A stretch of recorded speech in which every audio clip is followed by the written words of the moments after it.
नमस्कार। उम्मीद है आप सबके सब त्योहार बहुत अच्छे से और सुखमय तरीके से बीत गए। मैं doctor Jessica Rajpal, dental park dental clinic SD3 centre 5 Shastri Nagar से एक बार फिर आप सबके साथ जुड़ी हूँ। बहुत दिन से मेरे पेशेंट्स, मेरे जानने वाले कह रहे थे कि मैम बड़े दिन से आपका वीडियो नहीं मिला। मैं भी त्योहार में बिजी हो गई थी तो नहीं बना पाई। आज मैं आई हूँ एक बहुत अच्छे टॉपिक के साथ जिसको हम लोग कहते हैं स्माइल डिजाइनिंग।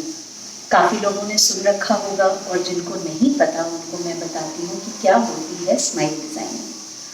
कई बार हमारे पास पेशेंट्स आके कहते हैं कि मैम जब हम स्माइल करते हैं तो हमारे मसूड़े ज़्यादा नज़र आते हैं। किसी को शिकायत होती है हमारे मसूड़े स्माइल करते समय कम नज़र आते हैं। किसी के दांतों के बीच में झिर्रियाँ हैं, किसी के दांतों के बीच में बड़ी झिर्री तो नहीं है लेकिन एक छोटा सा ब्लैक ट्रायंगल होता है इस जगह पे जो हंसते समय उनको अच्छा नहीं लगता। या किसी के दांत हल्के से ऊपर नीचे बहुत मामूली से, इतने ज़्यादा टेढ़े मेढ़े नहीं कि ब्रेसेस लगाने की ज़रूरत हो, लेकिन ऊपर नीचे हैं। किसी के मसूड़ों का लेवल ऊपर नीचे है, एक दांत का मसूड़ा हल्का सा ऊपर, एक दांत का मसूड़ा हल्का सा नीचे। या किसी किसी के मसूड़े थोड़े से मोटे होते हैं, तो जब आप स्माइल करते हो सारा ध्यान आपका मसूड़ों पे जाता है। किसी के मसूड़े काले होते हैं या हल्के से डार्क कलर के होते हैं। किसी के दांतों पे धब्बे होते हैं, वाइट पैचेस या येलो पैचेस या ब्लैक पैचेस। ऐसी बहुत सारी छोटी छोटी दिक्कतें लेके पेशेंट्स आते भी हैं और कई बार नहीं आते क्योंकि उनको ये पता ही नहीं है कि ये सब भी ठीक हो सकता है।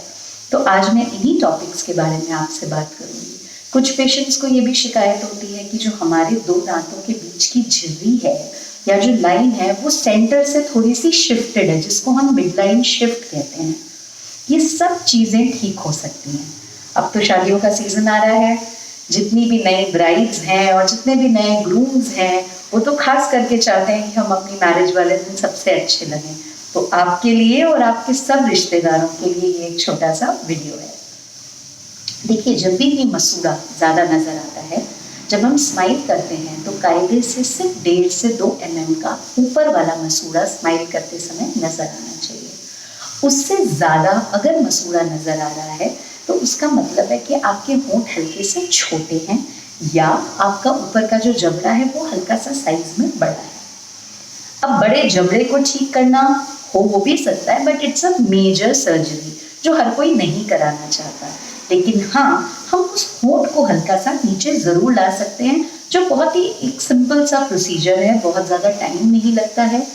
उसके थ्रू हम आपके लिप को अंदर से हल्का सा रिलीज करके नीचे ला सकते हैं। तो जब आप स्माइल करेंगे तो आपका मसूड़ा जो ज़्यादा नज़र आता है वो हम कंपैरेटिवली उस लेवल पे ला सकते हैं कि वो आइडियली 1 to 2 mm ही नज़र आए। बहुत ही माइनर सा प्रोसीजर होता है। कई लोगों को ये होता है कि काले मसूड़े हैं, हम हंसते हैं तो वो काला काला नज़र आता है। अगेन उसको हम लेज़र द्वारा या छोटी सी सर्जरी द्वारा या इलेक्ट्रो सर्जरी द्वारा हम सिर्फ लोकल एनेस्थीसिया देके आधे घंटे के अंदर उसको ठीक किया जा सकता है।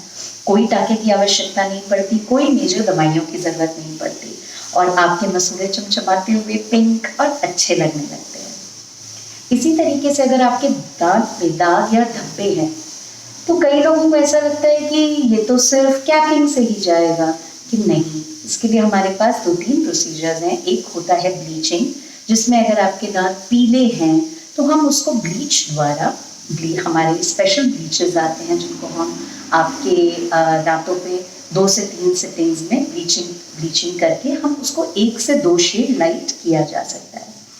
कुछ दाग ऐसे होते हैं जो ब्लीचिंग से ठीक नहीं हो सकते, तो उसके लिए एक दूसरा प्रोसीजर होता है जिसको हम कहते हैं विनियरिंग। विनियरिंग कैपिंग की तरह ही है, लेकिन जब दांतों में कैप लगती है तो वो पूरे दांत को कवर करती है, जबकि विनियर का क्या होता है, वो दांत को घिसना पूरी तरीके से नहीं घिसता, वो सिर्फ आगे की सतह जो नजर आती है हम सिर्फ उसको बहुत माइंडली सा ग्राइंड करते हैं और उसके ऊपर एक नया कवर आपके ऊपर लगा देते हैं जो देखने में बिल्कुल नेचुरल लगता है।